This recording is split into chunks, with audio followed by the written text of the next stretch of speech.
Si tu as tendance à t'oublier, à faire passer les autres en premier, à ne pas prendre suffisamment soin de toi et parfois même à culpabiliser de penser à toi, alors reste dans cette vidéo car je vais t'expliquer comment réussir enfin à prendre soin de toi en premier.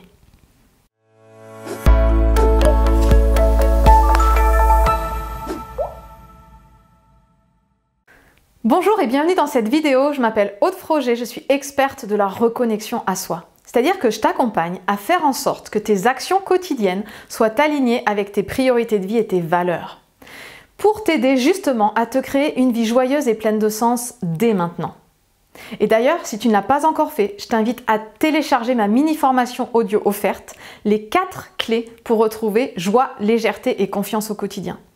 Et pour la télécharger, il te suffit de cliquer sur le petit i juste en haut de la vidéo ou alors dans le lien qui est dans la description. Je t'invite également à t'abonner à ma chaîne YouTube si tu ne l'as pas encore fait et pense à activer l'icône de notification en forme de cloche pour être averti à la sortie de mes vidéos. Tu pourras ainsi recevoir tous mes conseils. Alors revenons au sujet de la vidéo du jour. Fais d'abord tes corvées, tu auras tout le temps de te faire plaisir. Ne sois pas égoïste, il faut penser aux autres. C'est pas très gentil ce que tu as fait. T'as pensé à ta mère ? Une bonne maman, c'est une maman qui fait passer les besoins de ses enfants avant les siens. Oh, t'as vu ? Elle fait passer son travail avant ses enfants. Elle pense qu'à elle. Je suis certaine que tu as déjà entendu ces petites phrases. Parce que des petites phrases comme celle-ci, il y en a des tonnes. Elles font partie de notre quotidien, de notre éducation familiale, de la société, du formatage justement de cette société qui est liée à la religion judéo-chrétienne. Et tout ça, en fait, toutes ces petites phrases, elles laissent sous-entendre que penser à soi, prendre soin de ses besoins en premier, c'est l'ultime péché. Un acte égoïste qui pourrait nuire à l'autre. Et dans l'inconscient collectif, c'est même admis comme une vérité. Est-ce que pour toi aussi, t'oublier et te faire passer après les autres est devenu la norme ? Parce que pour moi, pendant 35 ans, ça a été le cas. Et où est-ce que ça m'a amené ? Ben, je vais te dire ça tout de suite. Ça m'a d'abord mené à l'épuisement. J'étais tellement à bout et fatiguée que toute sollicitation était contraignante. Le soir, je répétais « je suis fatiguée ». Si bien que mon conjoint et mes enfants, ils me disaient « mais de toute façon, t'es toujours fatiguée, c'est énervant ». Et j'avais ni envie de m'occuper de mes enfants, ni de la maison. J'avais juste envie que mes enfants soient couchés pour avoir du calme et du temps pour moi, pour me poser et souffler. Donc ça m'a amené à l'épuisement, mais ça m'a amené aussi à la colère. Parfois, il m'arrivait de hurler « j'en ai marre de tout porter, je veux du temps pour moi !» Je critiquais mon conjoint, je lui disais qu'il n'était pas assez impliqué dans la vie de la maison, que j'aimerais être comme lui et ne penser qu'à moi. Il m'arrivait de ressentir mes enfants comme un poids. Et j'avais le sentiment des fois qu'ils me coupaient carrément de ma liberté. Donc je vous laisse imaginer pour une maman la culpabilité. Et justement, ça m'a amené à ça aussi. Troisième point, ça m'a amené à la culpabilité. Je criais sur mes enfants, je m'énervais et je réussissais pas à être la mère que je voulais. Je voulais être calme, à l'écoute, disponible, souriante. Mais non, j'avais honte de la maman que j'étais. J'avais en permanence le sentiment de ne pas être assez bien, de ne pas être à la hauteur. Et tout ça, ça m'a amené aussi à un manque de sens. Il y avait un énorme fossé entre ma vie rêvée et ma vie réelle.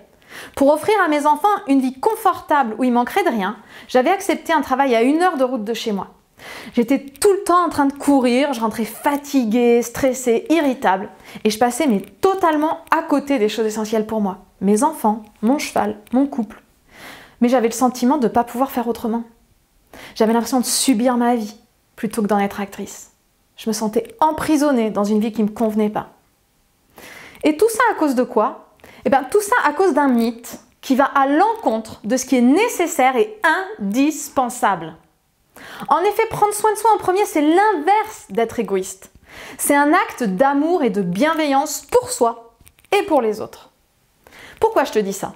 Parce que comment est-ce que tu peux être disponible pour les autres et prendre soin de leurs besoins si tu ne sais même pas prendre soin des tiens ? Et d'ailleurs, pour t'illustrer ça, je vais te donner un exemple concret qui est vraiment, mais il n'y a rien de mieux. Lorsque tu prends l'avion et que l'hôtesse de l'air te donne les consignes de sécurité, elle t'explique que tu dois mettre le masque à oxygène en premier sur ton visage. Eh bien oui, parce que sinon tu vas pas être en mesure d'aider ton enfant ou ton voisin ou la personne qui en aura besoin. Et quand on pense à cet exemple, c'est effectivement complètement logique. Alors justement, je vais te poser une question. À quoi ressemblerait ta vie si tu appliquais cette consigne dans ton quotidien? Je vais te le dire. Ton quotidien familial, il serait métamorphosé. En écoutant tes besoins et en les comblant chaque jour, tes relations avec ton conjoint et tes enfants, elles seront beaucoup plus apaisées. Fini les reproches, fini les cris. Tu retrouveras le plaisir de partager des moments ensemble. Et je suis certaine que tu en as envie. Tu ressentiras aussi un apaisement mental et physique. Tu te sentiras plus légère, plus joyeuse. Et c'est en modifiant mes croyances et en m'occupant de mes propres besoins que j'ai changé radicalement ma vie et que je suis aujourd'hui devant toi. Parce que désormais, je peux concilier épanouissement personnel et professionnel.